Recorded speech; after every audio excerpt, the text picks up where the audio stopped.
Bonsoir à vous, bienvenue dans Questions directes sur ATV Guadeloupe.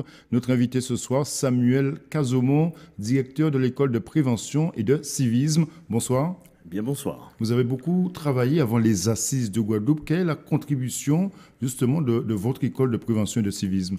Le but pour nous, c'est de mobiliser des Guadeloupéens, des Guadeloupéennes, des personnes qui soient jeunes, qui soient actifs, qui soient demandeurs d'emploi, faire en sorte que la Guadeloupe s'approprie ce moment de participation populaire.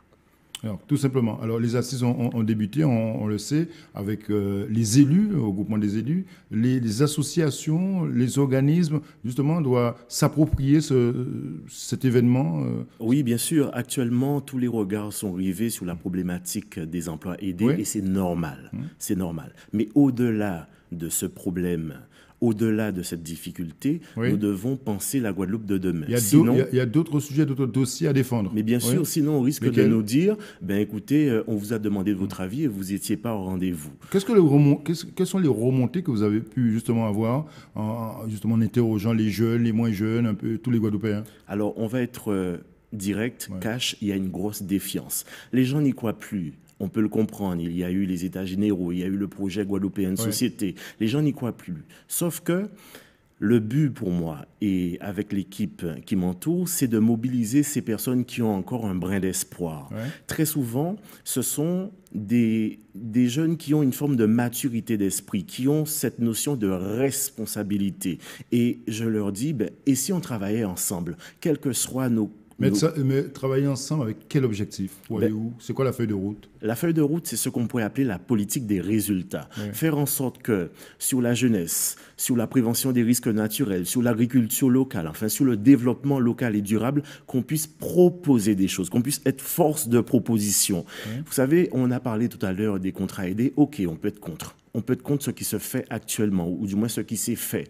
Mais à quel moment on se met autour de la table pour dire « mais ça nous voulait pour payer en nous ». D'accord. Mais quand on a un gouvernement aussi qui passe en force à travers les réformes, qui impose justement ces réformes, est-ce que c'est évident justement d'être entendu, d'être écouté? Ben, je peux vous dire que là, il faut le dire, nos élus guadeloupéens ont très bien réagi en jouant la carte de l'unité pour dire non par rapport aux indemnités des sinistrés après le passage du cyclone, pour dire non par rapport aux contrats aidés, mais à quel moment qu'on se met autour de la table pour définir un projet commun et dire oui, on va défendre telle énergie, tel axe. Eh bien, c'est ça le but de la conscience citoyenne que j'ai créée avec des jeunes qui sont engagés ou pas en politique, parce que il faut le dire clairement, les jeunes qui sont engagés en politique et qui incarnent cette forme de renouvellement que j'appelle de mes voeux, ces jeunes-là, ils sont laissés pour compte. On les laisse à la marge et on leur laissera que des miettes. Alors, il faut qu'on se prenne en main et qu'on prenne nos responsabilités. Vous, parfois, vous avez un peu double casquette. Parfois, vous avez été candidat justement à des élections. Vous êtes également à la tête de cette école. C'est quoi le plus compliqué justement pour vous? Être au cœur des résultats. Ma casquette n'a pas beaucoup d'importance. C'est vrai... il y a quelques mois, j'ai pris ma responsabilité en portant un projet que je porte dans mes entrailles, en allant directement devant les électeurs. Mais ça, c'est une prise de risque, il faut le dire. C'est une prise de risque d'aller face aux électeurs et de défendre un projet. Maintenant, il faut qu'on se le dise également, le temps électoraliste, il est encore loin. Il est encore loin. Donc mettons tout ça de côté et construisons, co-construisons. Mais c'est maintenant qu'il faut construire. Et qu'est-ce qu'on voit? On voit des gens qui se divisent. On voit des qui, Samuel Casomont? D'accord, vous êtes directeur de cette école de prévention et de civisme de Guadeloupe. D'accord, mais comment justement rassembler, rallier toutes les forces politique, déjà la force économique, associative. La force associative, c'est quand même des personnes qui donnent de leur temps, qui donnent de leur énergie. Mais c'est le politique aussi qui porte les dossiers au plus haut niveau. Attention, d'abord la force associative. Ensuite, la force économique, parce que les chefs d'entreprise sont dans une réalité. Les acteurs politiques malheureusement, ont tendance à suivre lorsque le mouvement est lancé. Eh bien, créons le mouvement et ensuite les forces politiques vont rallier. Oui. Vous avez déjà contacté au plus haut niveau, vous avez des relais, ils attendent que ça. Vous faites du lobbying, vous, Samuel Ils Kazomo, attendent que ça. Les Les grandes pompes qui sont nos élus n'attendent que ça, que la jeunesse sorte de ce silence. Alors quand je dis la jeunesse, entendons-nous bien. Ceux qui ont cette forme de maturité d'esprit dont je parlais à l'instant pourront émerger, pourront créer une impulsion, justement pour être les fers de lance, pour créer justement cette première implication. Donc faisons en sorte que les personnes qui sont, alors on dit jeunes jusqu'à 77 ans, mais tout ça pour vous dire que c'est d'abord une question de volonté citoyenne. Il y a cette maturité de faire bouger les choses. Mais bien sûr. Ça. Et vous faites aussi, vous organisez des grands rassemblements sous des thèmes, par exemple, comme samedi prochain. Oui, permettez-moi de le marteler. Ce samedi 21 octobre à 16h, on a un grand rendez-vous à la maison de quartier de Fontricher, c'est à Bémao. Et c'est clair qu'on n'a pas attendu les cyclones pour commencer à agir sur la prévention des risques majeurs.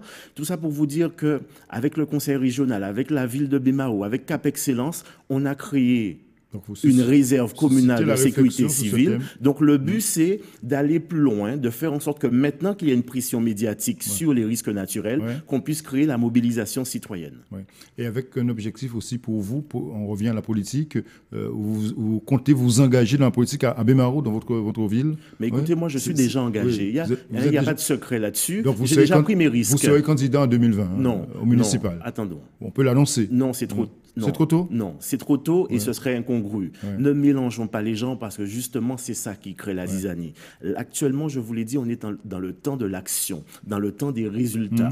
Demain, après-demain, en 2019, on sera donc à la veille des municipales. On aura justement le temps de la réflexion. Mais pour l'instant, restons dans le temps de l'action.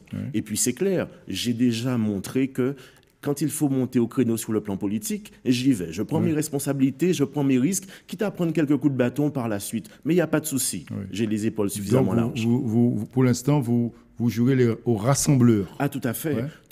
Surtout par rapport à cette jeunesse qui attend, cette jeunesse qui... Alors, c'est paradoxal parce que c'est une jeunesse qui ne participe plus, mais qui en attente de résultats. Vous voyez comment c'est compliqué? Alors, quand la jeunesse ne participe pas, qu'est-ce qu'on a tendance à faire? On a tendance à se dire, bon, mais s'il ne participe pas, on laisse tomber. Vous pensez avoir ce charisme pour justement faire monter tout ça? Eh bien, justement, c'est ça la politique. Parce que justement, la politique, c'est quelque chose de noble qui est censé entraîner dans un bon sens. Et actuellement, on joue des jeux de tacticiens politiques. C'est-à-dire qu'on cherche à se maintenir au pouvoir. Le but, c'est de dire à la population, voici un cap.